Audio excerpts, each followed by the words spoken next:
So today is a big brick workout. Sundays are now my big bike rides.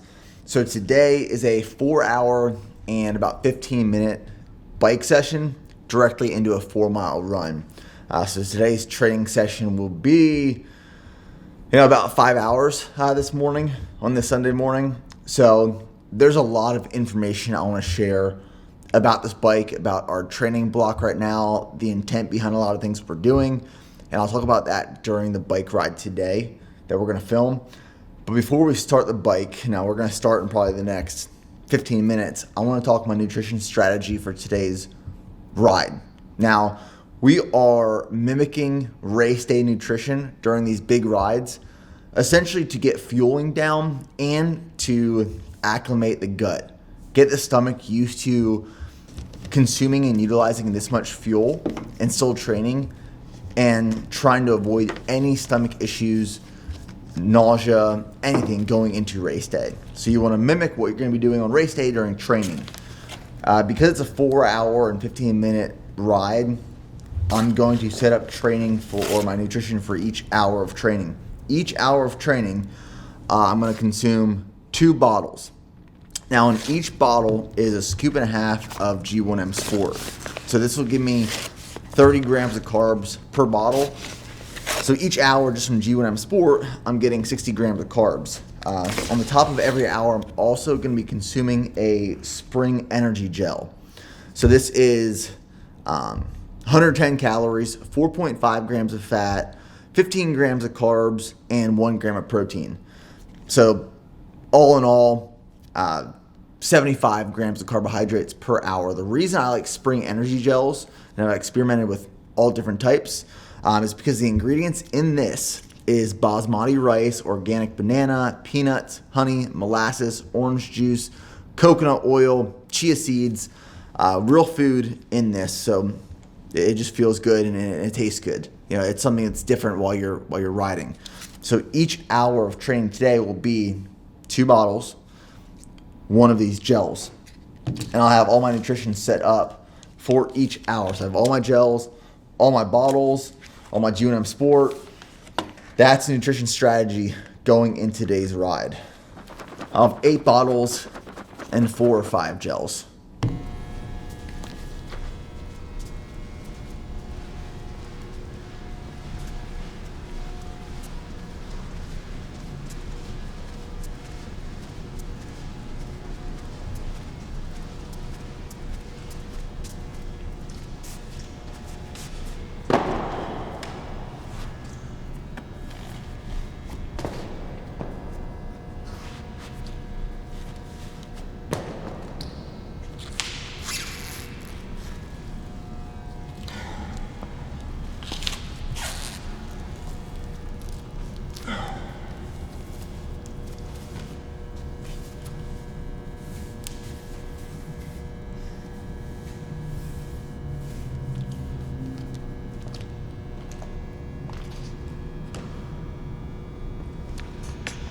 Dude, that could be cool. Yeah. Let's go. So I know one of the questions I've been receiving a lot lately has been in regards to why we're doing a lot of work on the trainer as opposed to going outside and riding the road. So the past 2 weeks, we've been in a big bike block that Natasha programmed. A lot of days have been double bike days. Done a lot of big gear work, done a bunch of Zwift races. I'm just focusing on strength and power in the legs. And the reason we're on the trainer today for this 4-hour plus ride is because we can be very effective and very efficient in terms of getting the most out of the bike or on the bike. So when you're on the road, when we're out in open Texas hill country, there's variables we can't control. There's downhills where you're coasting. There's times when you have a tailwind that's pushing you along. And we want to, like I said, get the most out of every minute, every second on this bike in terms of intensity.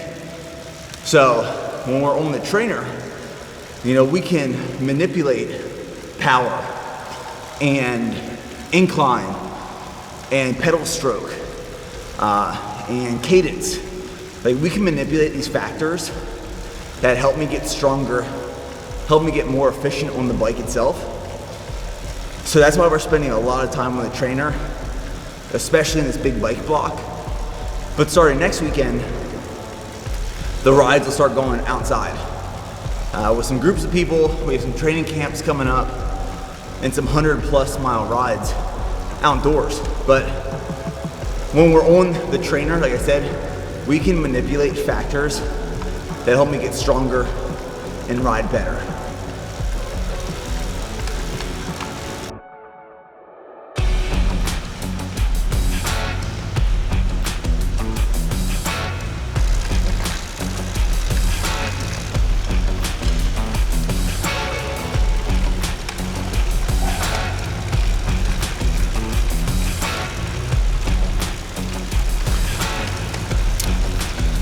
All right, so right now we're about 40 minutes in, and there is 2 minutes, 40 seconds left of the warm up.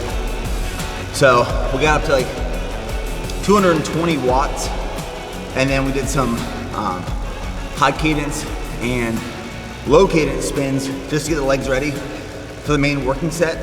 So I'm about to go into the main working set. Now this is 4 rounds. Each round is 10 minutes at 65 to 68% of FTP, 10 minutes at 70 to 73% of FTP, 10 minutes at 75 to 78% of FTP, and then 10 minutes at 50 to 60% of FTP, which is my recovery. So 4 rounds of that. The highest that power gets during this is, let's see, 240 watts. So the highest, 250 watts. The highest we'll get for this main set right here is 10 minutes at 250 watts.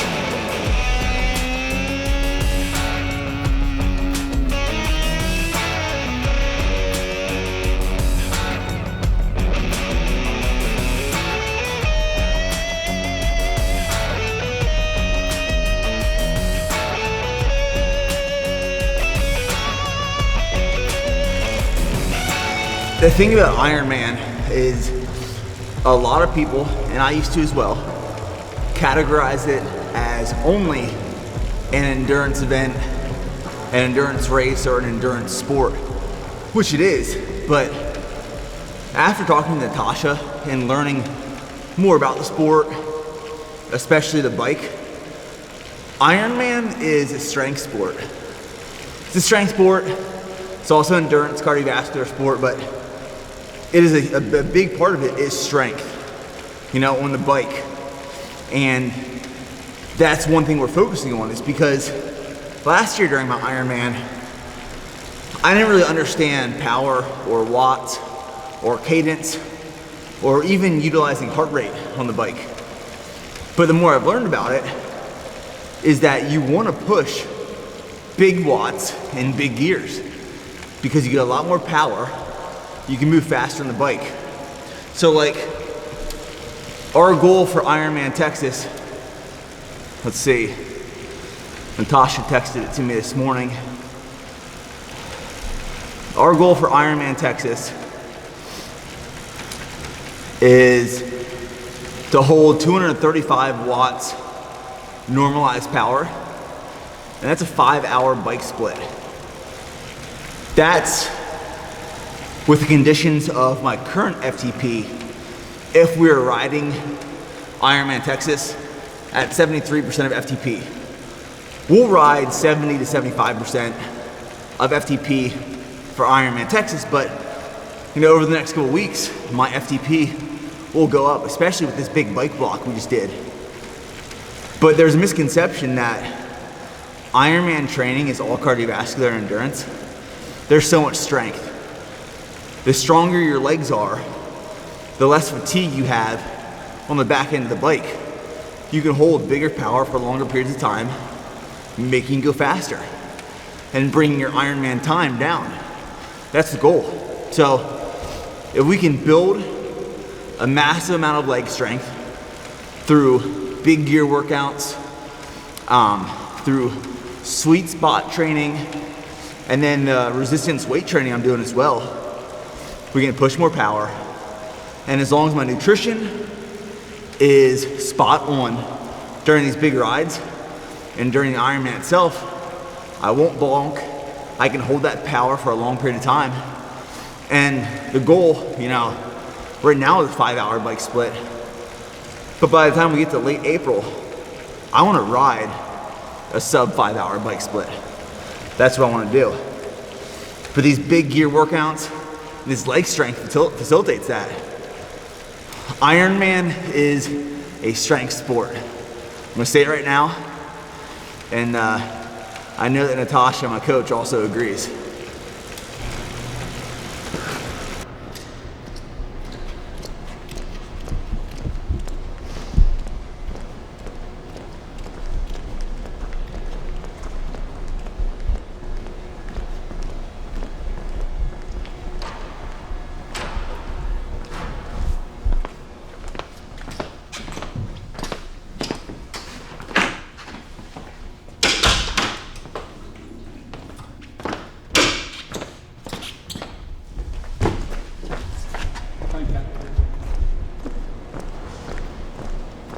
So obviously, during the Ironman, I'm not gonna be stopping to go to the bathroom.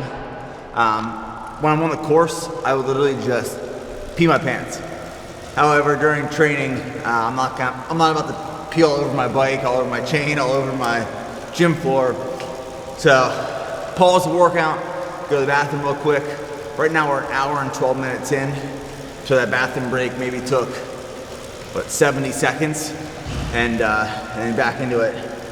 But during the race, I will be peeing my pants. I will indeed.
One thing I cannot emphasize enough is nutrition.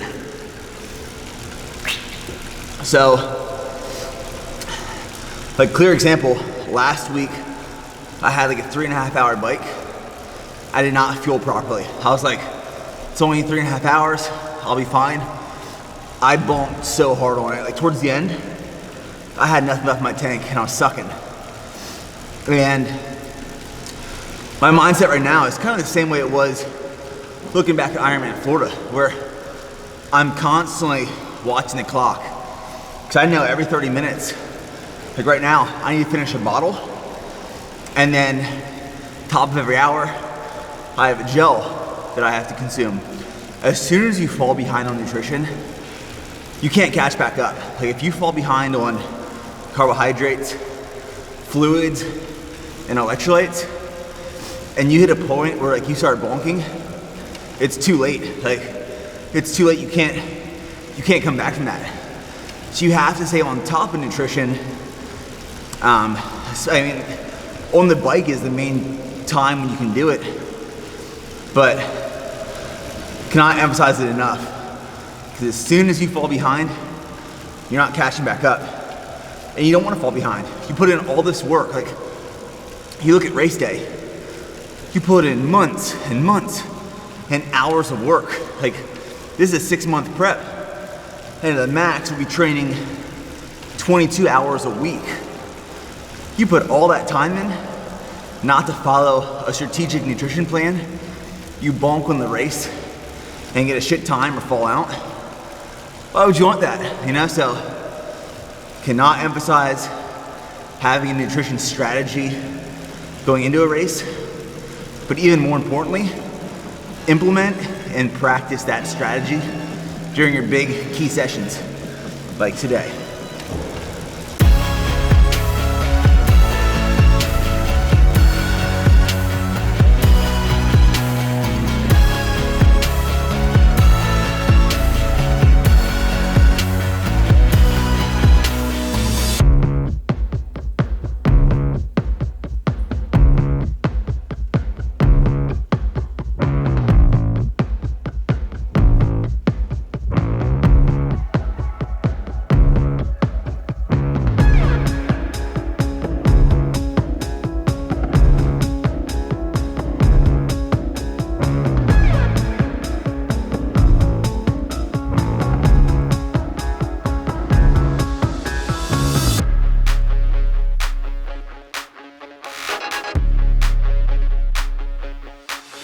So right now, we're about halfway through the ride, a little over 2 hours, 53 miles down. And I want to talk about one of the pieces of objective data we get from Training Peaks. Now, Training Peaks is where Natasha inputs my programs, and it connects to Garmin Connect and Strava. So it creates some really good reports and data. One of those pieces of data is TSS, or Training Stress Score.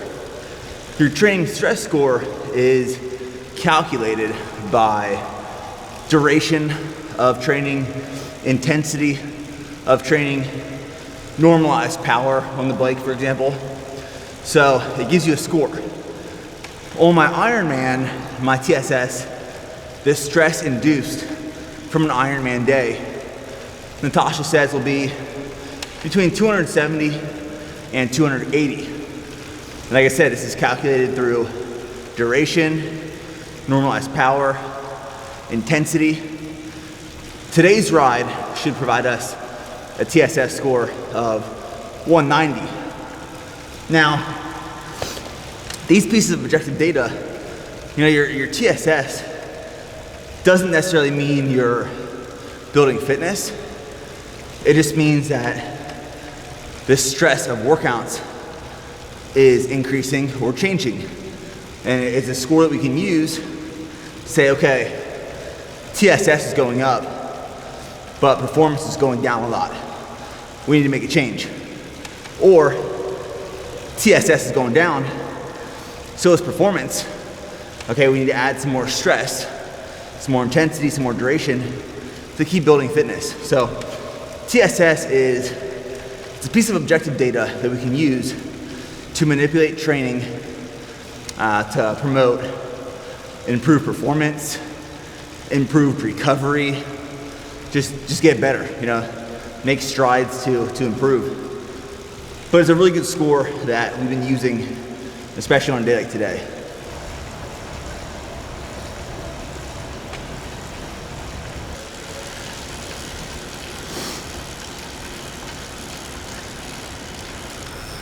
Erg off, baby.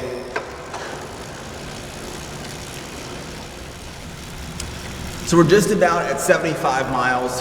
Right now we are 3 hours, 14 minutes into this ride, and we have about 1 hour, 3 minutes left. I'm about to go into my last working set. So that's 10 minutes at 210 watts, 10 minutes at 225 watts, 10 minutes at 240 watts, 10 minutes at 175 watts, and then a 15-minute cool down. I'm about to have my last energy gel. Nutrition's been spot on. Energy is just as high. I don't want to say just as high, but my energy is still very, very high from 3 hours ago. So that tells me I fueled properly. Legs feel a little heavy, but that's expected. So there's fatigue, but I still feel really strong. So we'll knock out this last set here.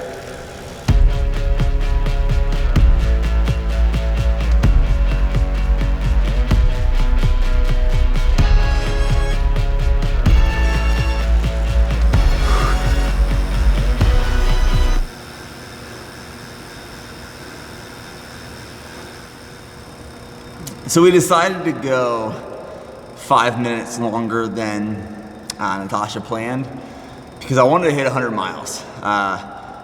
When the workout ended, we were at like 98, so I went 2 more miles. Ended up hitting 100 miles today, so let's pull up this data. 100 miles in 4 hours, 32 minutes, 55 seconds.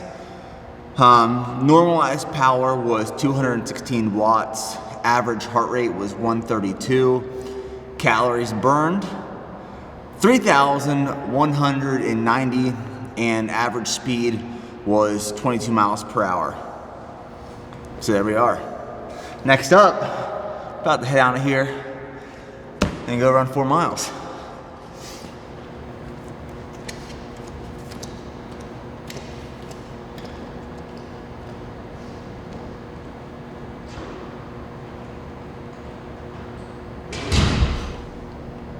Still rolling? Hey, we need to retake.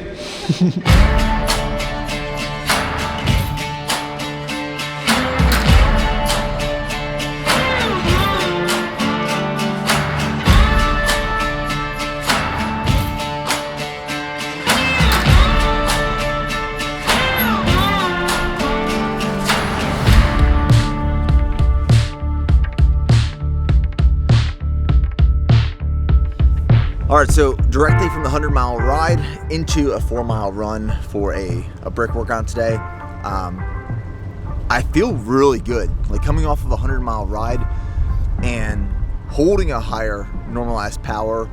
I feel fresh still. Like I have just as much energy now than I did starting the bike. So we're gonna knock out these 4 miles, gonna go 2 miles out, 2 miles back. This is a spot that I love running and riding at. It's right down the road from the HQ in Georgetown, and some nice, beautiful Texas country roads surrounded by longhorns and steers. Doesn't get any better than that, baby.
Good? Yep.